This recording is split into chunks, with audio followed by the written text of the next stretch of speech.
Assalamualaikum warahmatullahi wabarakatuh. Selamat pagi anak-anak yang soleh solehah. Apa kabarnya hari ini? Sehat? Baik?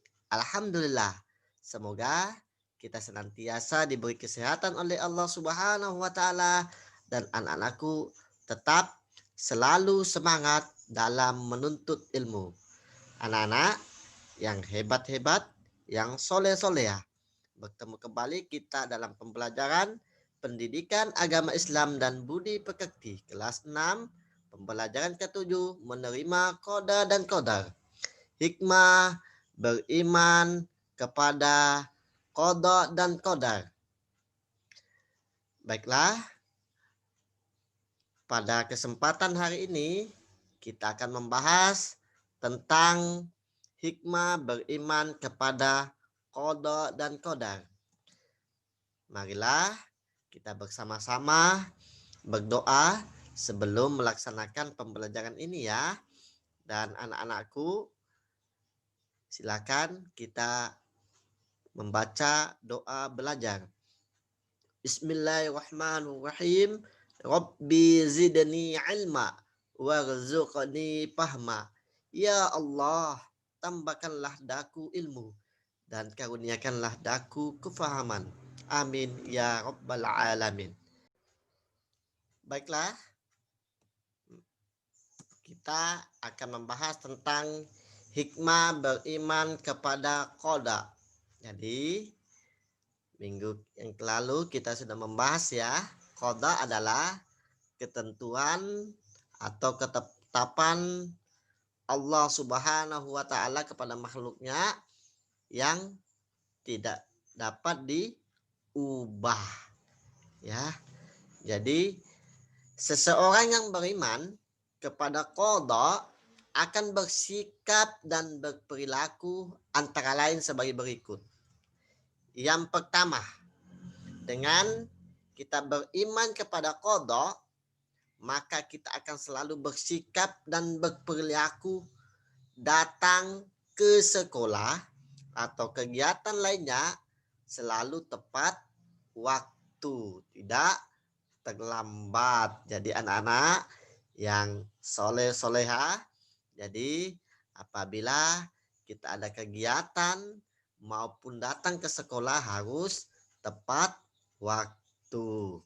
Yang kedua adalah memanfaatkan waktu untuk belajar dan hal yang lain yang positif. Jadi waktu yang ada kita manfaatkan dengan sebaik mungkin dengan cara belajar maupun dengan hal yang positif, dengan hal yang kebaik-baikan ya, hal yang baik-baik. Jangan kita isi waktu kita dengan hal yang tidak bermanfaat. Jadi kita isi waktu kita dengan hal-hal yang positif atau hal-hal yang baik. Yang ketiga adalah dengan kita beriman kepada qada, maka kita akan menerima berapapun uang jajan yang diberikan oleh orang tua. Jadi itu yang ketiga. Yang keempat, tidak bersikap sombong di rumah. Ayo anak-anak. Jadi kita selalu bersikap dan berperilaku tidak sombong ya. Tidak boleh sombong di rumah ya. Tidak boleh bersikap sombong di rumah, tidak boleh bersikap sombong di sekolah, maupun tidak boleh bersikap sombong di lingkungan masyarakat. Karena perbuatan sombong itu yang tidak baik, dijauhi oleh orang. Kalau kita bersikap sombong, maka kita akan dijauhi oleh teman-teman kita. Maka dari itu kita tidak boleh bersikap sombong di rumah, di sekolah maupun di lingkungan masyarakat. Yang kelima, hikmah dari beriman kepada qada, maka kita bersikap dan berperilaku berhati-hati jika berada di tempat keramaian atau di jalan raya yang padat kendaraan.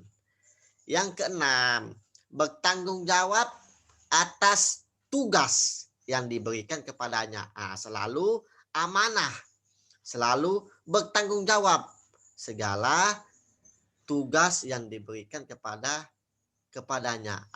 Ya ini yang harus kita contoh anak-anak ya.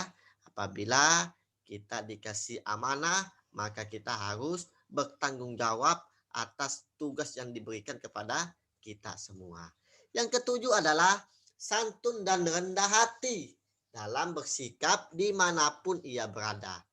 Dengan kita beriman kepada qada atau ketetapan Allah yang tidak dapat diubah, maka kita selalu bersikap dan berperilaku santun dan rendah hati dalam bersikap dimanapun dan kapanpun ia berada, agar bisa selamat di dunia, lebih-lebih selamat di akhirat. Ini adalah hikmah beriman kepada qada. Maka kita selalu bersikap dan berperilaku yang positif. Selanjutnya adalah hikmah beriman kepada qadar. Seseorang yang beriman kepada qadar akan bersikap dan berperilaku antara lain sebagai berikut. Qadar adalah ketetapan atau ketentuan Allah kepada makhluknya yang bisa diubah. Yang bisa diubah dengan apa? Dengan usaha, dengan ikhtiar. Apabila kita mau sukses, maka kita harus selalu ikhtiar atau berusaha untuk menggapai sesuatu, dan jangan lupa untuk selalu berdoa kepada Allah Subhanahu wa taala. Jadi seseorang yang beriman kepada qadar akan bersikap dan berperilaku yang pertama adalah menyadari bahwa semua cita-cita yang diinginkan harus diusahakan. Jadi kalau kita punya cita-cita, punya harapan, kita harus mengusahakan dengan cara ikhtiar. Ikhtiarnya bagaimana anak-anak? Ikhtiarnya dengan cara belajar dengan sungguh-sungguh supaya segala cita-cita kita, segala impian kita, segala harapan kita bisa terwujud. Dan jangan lupa untuk selalu berdoa kepada Allah Subhanahu wa taala. Yang kedua adalah memiliki rasa percaya diri dalam menghadapi tugas. Misalnya mengerjakan PR sendiri. Jadi dengan kita beriman kepada qadar, maka kita akan berperilaku, bersikap percaya diri terhadap menghadapi suatu tugas. PR harus dikerjakan sendiri, tidak boleh melihat tugas temannya itu adalah perbuatan yang tidak baik. Anak-anak yang soleh harus mengerjakan tugas sendiri. Dan yang ketiga atau yang terakhir adalah giat dan disiplin dalam belajar. Misalnya sebelum berangkat tidur harus belajar terlebih dahulu. Ini anak-anak, apabila kita ingin sukses, ingin berhasil, maka syaratnya harus selalu giat dan disiplin dalam belajar. Tidak lupa belajar sebelum kita tidur. Harus selalu belajar supaya kita menjadi pintar, kita menjadi cerdas. Segala impian kita, segala cita-cita kita dapat terwujud. Mudah-mudahan apa yang Bapak jelaskan bisa dipahami bersama dan mampu diimplementasikan, diterapkan dalam hidup dan kehidupan kita sehari-hari, sehingga kita bisa menggapai kesuksesan, ya, menggapai kesuksesan kita bersama, ya. Kiranya hanya ini yang dapat Bapak sampaikan pada kesempatan hari ini. Marilah kita tutup pembelajaran ini dengan bersama-sama membaca Alhamdulillah.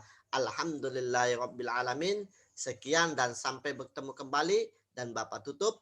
Wabillahi taufiq wassadah. Wassalamualaikum warahmatullahi wabarakatuh.